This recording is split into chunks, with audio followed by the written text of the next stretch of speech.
Hello, you are listening to Just Films and That. This is the podcast where we celebrate films we think deserve a little bit more love, whether they're underrated or underseen.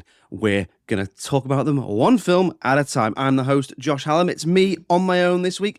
First one of 2026. A very, very happy new year to all of you out there. Thanks for sticking with us. Thank you very much for listening. We've got loads of stuff planned for 2026. Whilst I've got your attention, if your New Year's resolution is to be kinder to people or to be kinder to podcasts specifically, which obviously that's loads of people's New Year's resolution is to be kinder to faceless, nameless podcasts. But anyway, if you can head on over to whatever app you're listening to this on and give us a 5-star rating and a review, it would mean the world to us. It helps other people find the podcast. You know, we put stuff out there for free, so it's a really great way of helping support us whilst we're trying to bring you the content that hopefully you like.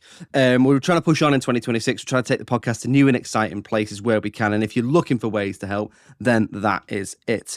It's me this week. So if you haven't listened in January before, what we always try and do is do sort of, you know, easy, feel-good, lighter-hearted films, because at the end of the day, January's pretty miserable, so we try and avoid the heavier topics. The format of this podcast will stay the same through 2026 in terms of some weeks it'll be me, other weeks it'll be Jamie. That's just down to scheduling. It's me this week on my own, and so I'm covering another listener's suggestion. So, listener Steve got in touch to suggest we take a look at Dan in Real Life from 2007, starring Steve Carell, if you've not seen it. If you've not seen it, then the film follows Dan, surprisingly enough, and it's his real life, and that's it. No, it's Dan, played by Steve Carell. Dan's a writer and a widower. He's doing his best to raise 3 girls of different ages, from sort of teenagers through to youngsters. He finds himself on his annual family holiday, falling for a woman named Marie in a local bookshop, who's played by Juliette Binoche. It later turns out that Marie is actually the girlfriend of Dan's brother, who he just hadn't met yet when they bumped into each other at the coffee shop. The film then follows Dan as he sort of explores his feelings for Marie whilst trying to do the right thing by his family and navigating the trials and tribulations of raising his 3 daughters and as a widower and all the challenges that come with that. Now, normally, here's where we play a voice note from the listener or read out an email that they've sent in as to why they've picked it. I did reach out to Steve, who suggested this one on Twitter, but I've not had anything back. So I'm just going to look at this in a general sense because I liked the idea of the film when I looked into it and I was looking for films for January. It seemed like a sort of light-hearted, you know, drama, comedy sort of thing. So I'm going to just look at it in the general sense of the podcast, which is it underrated? Is it underseen? Is it both? So let's get stuck into it then. Again, if you've not listened to the podcast before, we always start with what we liked about the film, move on to anything we didn't like, and then we have a little look at the critical reception and figure out, is it underrated or is it underseen based on the critical reception and the box office. So I hadn't seen this one before.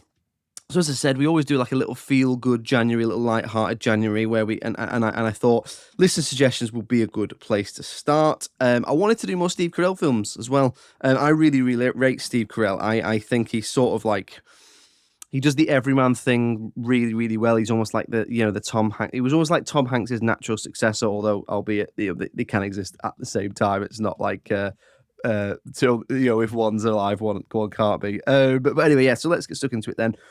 The like section then, overall, I really, really like this. It was a little bit of me, this. I really enjoyed it. I thought the script was a real star of it. As I've said before on the podcast, I really like, there are a few types of real specific subgenres of films that I like.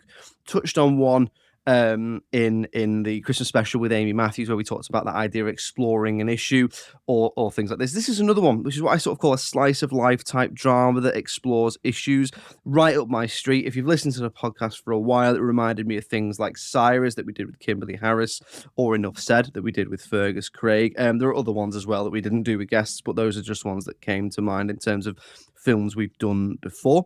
I thought it did simplicity really, really well. I think it goes to show, I think if you're struggling for inspiration as writers, quite often you want to look for the big bombastic or challenging idea, and actually I thought this did life really, really well. I don't really, I've used Dan in Real Life, Slice of Life and life now, but that is the word that comes to mind. It is that reflective of real life, that naturalistic delivery as well. Really, really enjoyed that. So I thought there's some excellent thematic exploration in this, in terms of exploring masculinity versus grief, what it means to be a father. At the same time, obviously, we're doing lighthearted January. You're probably thinking, you've already said grief several times and things like that. That doesn't sound very lighthearted. All the while, it does balance it off really, really well against the comedy. Doesn't lose any of the points it seems to be trying to make about those themes, and it doesn't lose any of the impact as well. It's almost like it's very, very well weighted in that sense, I'd say. A lot of great bookmarking and thematic callbacks. It sows the seeds early on for Dan in terms of, the issues he's having, and then surprise, surprise, it comes back to bite him in the end. So, for example, there's a recurring issue that he won't let one of his daughters drive because he's afraid of her not being able to drive. There's another theme that one of his daughters says she's fallen in love with her teenage boyfriend, and he says he can't fall in love in 3 days because she said she fell in love in 3 days. Can you guess what might happen to him, guys, towards the end? But there's an element of familiarity in that formula. There's an element of like it was a welcome, warm blanket of a film in that sense. It's pretty funny as well. Like there are some good few set pieces in here where I genuinely laughed out loud. It wasn't like it was, as I said, it was really, really well balanced. It wasn't just a comedy. It wasn't just a drama. It was a really good dramedy or comedy drama, whatever you want to call it. The cast are excellent in this as well. Steve Carell's brilliant. He does a lot. He's got to carry a lot of it. As I say, I see him as Tom Hanks' natural successor. That's not a threat to Tom Hanks. They're not like Sif. They can't only be. They can only be a master and an apprentice or whatever. But he's got a lot to do in this film. It very much centers on him, and he's not afraid. And I think this goes to the script as well. He's not afraid to make Dan into a bit of a prick at times, to be honest with you. He does say some quite nasty things. He's quite selfish at times. And I think it does help having that imperfect character. Quite often with comedies like this, you get a lot of them where you have characters that people will call Mary Sues, or they're seemingly without flaw or without issue.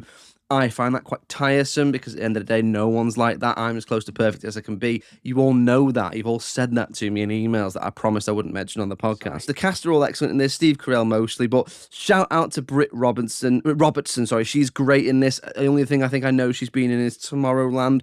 She is the middle daughter who is the one who's pining for her first love, and she genuinely finds that balance really well between being a hysterical teenager who hasn't quite got a grip on the world and everything's overdramatic and everything's a drama, but genuinely being really, really love-struck and feeling torn apart by what she perceives as her dad's cruelty. And again, finds that balance really, really well between being sort of hysterical, annoying, which is the comedy side of things, which again, it's really easy to portray teenage girls as sort of hysterical in that sense, as I've touched on with other episodes. That shouldn't be the case. This does it really, really well because it makes you feel for her. It really, really makes you feel for her character.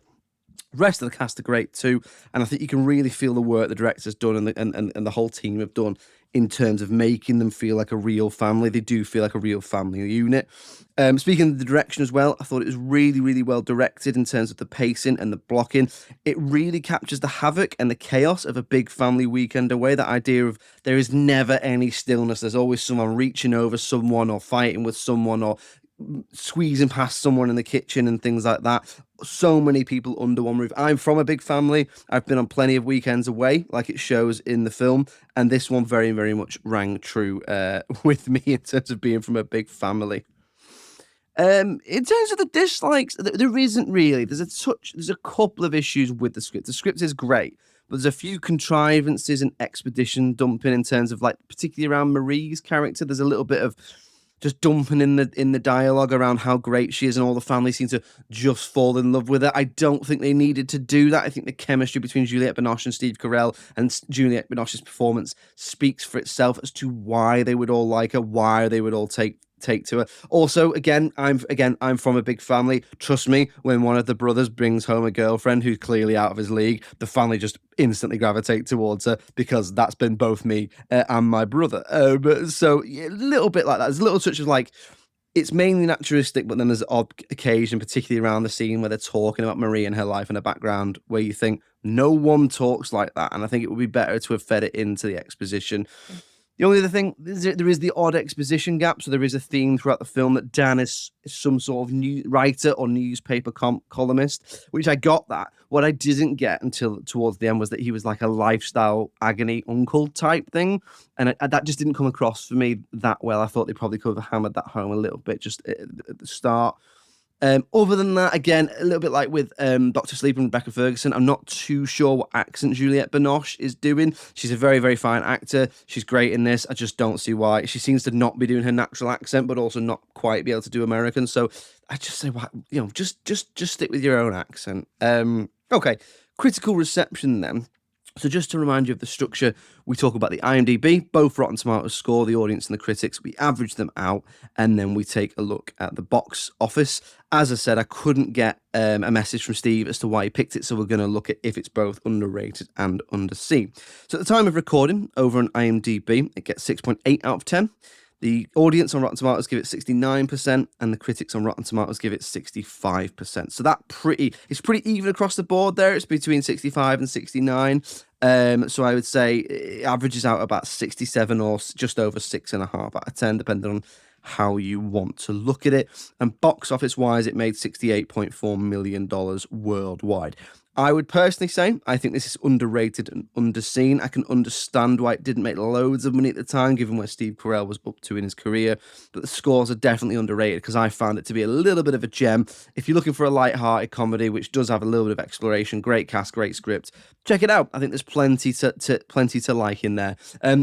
Well, that's it then. First episode of 2026 done. Thank you for sticking with us. We'll be back next week with another episode. All that remains to be said is if you want to get in touch with us like Steve did and suggest a film, it's filmsandthatpod@gmail.com. We're on all the social medias. Give us a follow and feel free to DM us a suggestion as well. And if we see it, we will definitely add it to our list.